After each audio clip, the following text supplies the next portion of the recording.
Next topic है main elements of teaching and learning. यानी कि एलिमेंट्स का मतलब तत्व होता है, टीचिंग का मतलब शिक्षण होता है। यानी कि शिक्षण जो आप कराते हैं, चाहे आप अधिगम कराते हैं, उसका जो मुख्य जो तत्व होता है उसको हम इन शॉर्ट में समझने की कोशिश करेंगे। शिक्षण और अधिगम के प्रमुख तत्व है ना, तो उसको हम लोग समझने की कोशिश करेंगे। तो आइए शुरू करते हैं। अगर कोई टीचिंग चल रही है, चाहे लर्निंग चल रहा है, तो उसमें टीचर का मौजूदगी और टीचर का जो रोल होता है, भूमिका होता है, काम होता है, वो बहुत ज़रूरी होता है। मतलब teacher role is important in teaching, है ना। एक टीचर क्या होता है, फैसिलिटेटर का काम करता है। यहाँ पर मैंने लिखा है फैसिलिटेटर, ये भी वर्ड आते हैं एग्जाम में, वो टीचर को ही कह रहा है।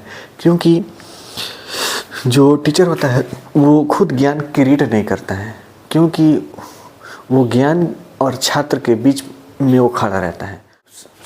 टीचर भी ऐसा ही कुछ करता है। मार्गी नाम की एक लड़की रहती है, 9th क्लास का जो NCERT चैप्टर है इंग्लिश का जो NCERT का जो किताब है उसमें द फन दे हैड नाम करके एक चैप्टर है NCERT 9th class English literature में। उसमें मार्गी नाम की एक लड़की रहती है जिसको एक डायरी मिलता है, और वो मार्गी नाम की जो लड़की रहती है वो 2050 में जी रही होती है। यानी 2050 में उसको एक डायरी मिलता है, और वो डायरी जाहिर बात है कि 2050 में जब मिला तो वो उसमें जो इन्फॉर्मेशन दिया रहेगा वो उससे बैक उसके पहले वाला जो साल है, यानी कि 2005 से 2001, 2002, 2010, 2011, 2012 प्रीवियस। तो उसमें लिखा रहता है कि बच्चे सब स्कूल जाते हैं और स्कूल में टीचर भी होता है। क्योंकि ये बातें सुन के आपको अजीब लग रही होंगी कि ये क्या, ये तो होती ही है।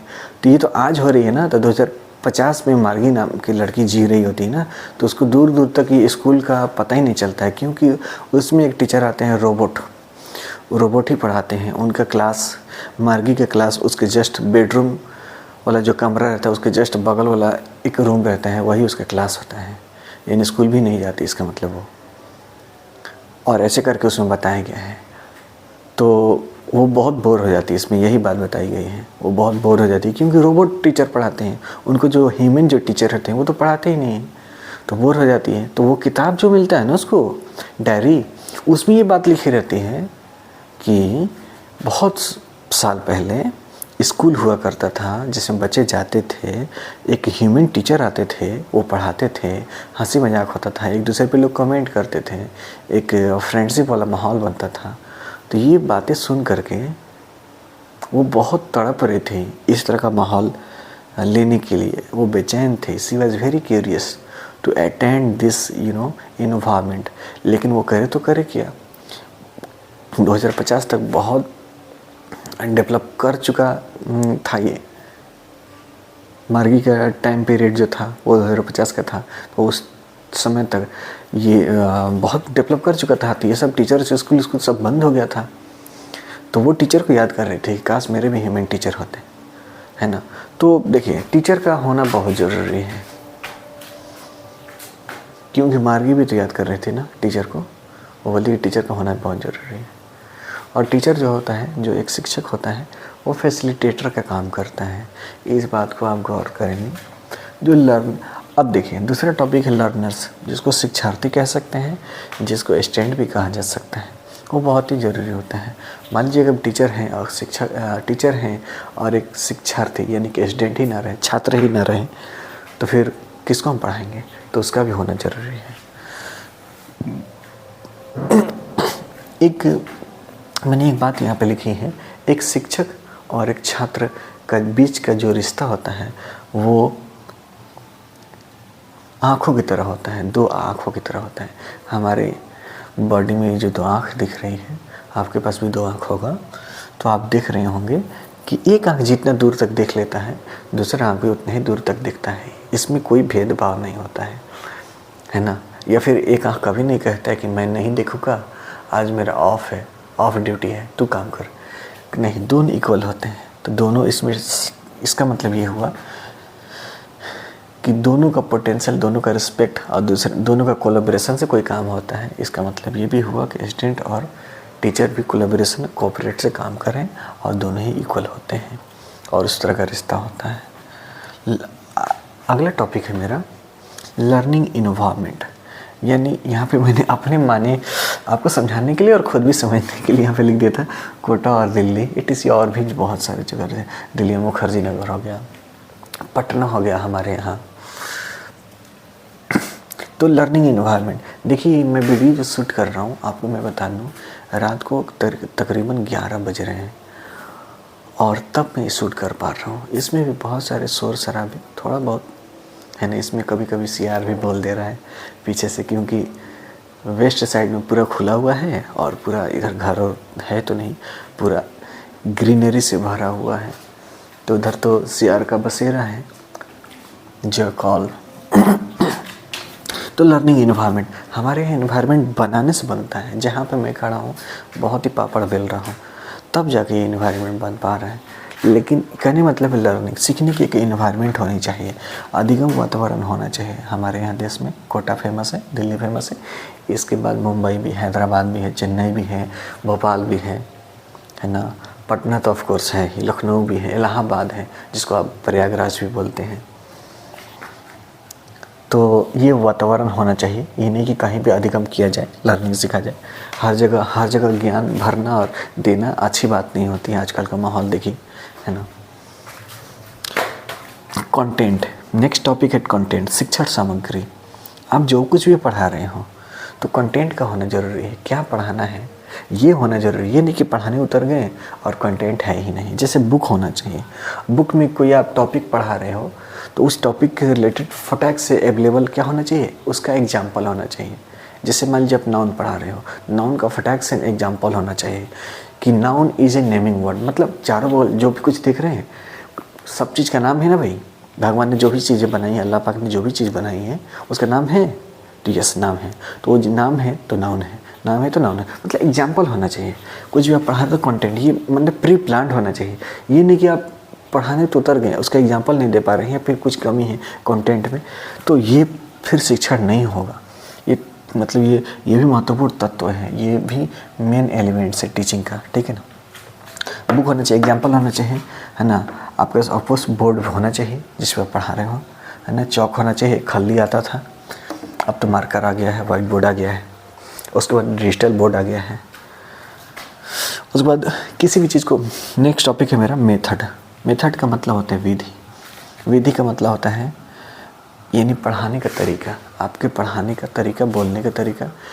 हम जिस टॉपिक को पढ़ा रहे हैं उस टॉपिक से रिलेटेड कुछ सिलेक्टिव वर्ड्स होते हैं, उस वर्ड का मतलब आपके पास होना ज़रूरी है। जैसे मान लो आप साइंस पढ़ा रहे हो तो एपिक आप इस्तेमाल नहीं करोगे, ट्रांसपेरेंट, है ना, आर्किमिडीज, ये सब कुछ सिलेक्टिव वर्ड्स होते हैं। मतलब हर क्षेत्र का एक सिलेक्टिव वर्ड होता है, बहुत सारे भंडारण होते हैं। आप जब वोकेबुलरी में जाओगे तो आपको पता चलेगा, लिटरेचर का एक अलग वर्ड होता है, बायोलॉजी पढ़ाओगे तो उसका एक अलग वर्ड होता है, मतलब उसका डिक्शनरी ही अलग होता है जो अमूमन अक्सर लोग नहीं सुन पाते हैं।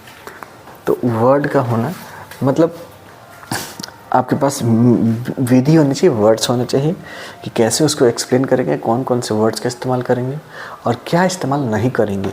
और इतना भी खतरनाक वर्ड्स इस्तेमाल ना कर दीजिए ताकि बच्चे को समझने में दिक्कत आए, इससे भी हमें बचना चाहिए।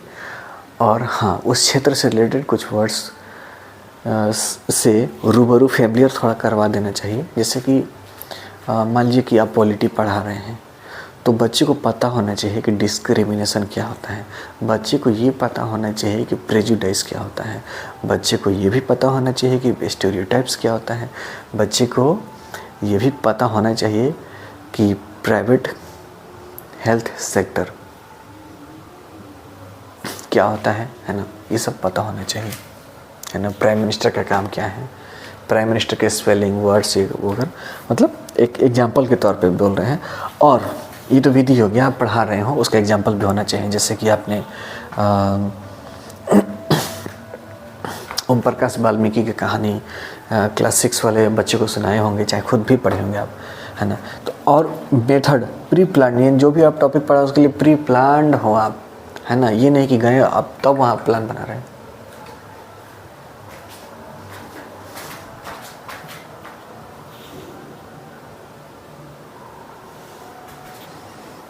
तो प्री प्लान होकर के जाएं, और जो कुछ भी आप पढ़ा रहे हैं उसका ऑब्जेक्टिव, उसका उद्देश्य, उसका इरादा, उसका लक्ष्य, उसका गोल वो क्लियर होना चाहिए कि आप पढ़ा रहे हैं तो कब तक पढ़ाएंगे और कहाँ तक पढ़ाएंगे। ये टॉपिक है तो आज ही पूरा समझा देना है कि उसका 50% टॉपिक समझाना है, कि उसका 25% टॉपिक समझाना है, अगले क्लास में फिर अगले टॉपिक पढ़ा जाएगा। माने क्लियर उद्देश्य होना चाहिए, उद्देश्य होना चाहिए कि अगर ये पढ़ा रहे हैं तो ये कहाँ काम आएगा। क्योंकि भंडार भी आज, ज्ञान का जो भंडार है वो बहुत ज़्यादा है। हम सब कुछ जान लें ये ज़रूरी नहीं है, लेकिन हम क्या है कि उसमें सिलेक्टिव चीज़ पढ़ेंगे हम, ताकि हमारा भविष्य में जो हमारा क्षेत्र है जो हमने चुना है उस क्षेत्र को काम आए। एक होता है मीडियम। मीडियम क्या है, वर्ड मीडिया से बना है, तो ये मीडिया होना चाहिए, टीचिंग एड्स होना चाहिए वगैरह वगैरह, बहुत सारी चीज़ें।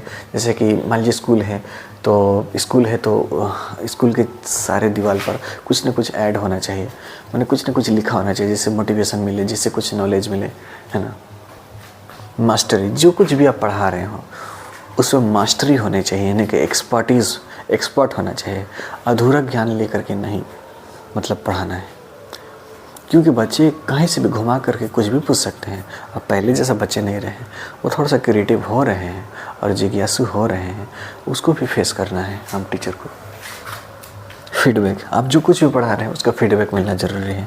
मैंने फीडबैक वाली बात बताई थी आपको, है ना, प्रतिक्रिया, कमेंट, जिससे क्या होता है कि आप में कुछ कमी है, चाहे बच्चों में कुछ कमी है, तो उसको उस कमी को दूर करने का मौका मिलता है फीडबैक से।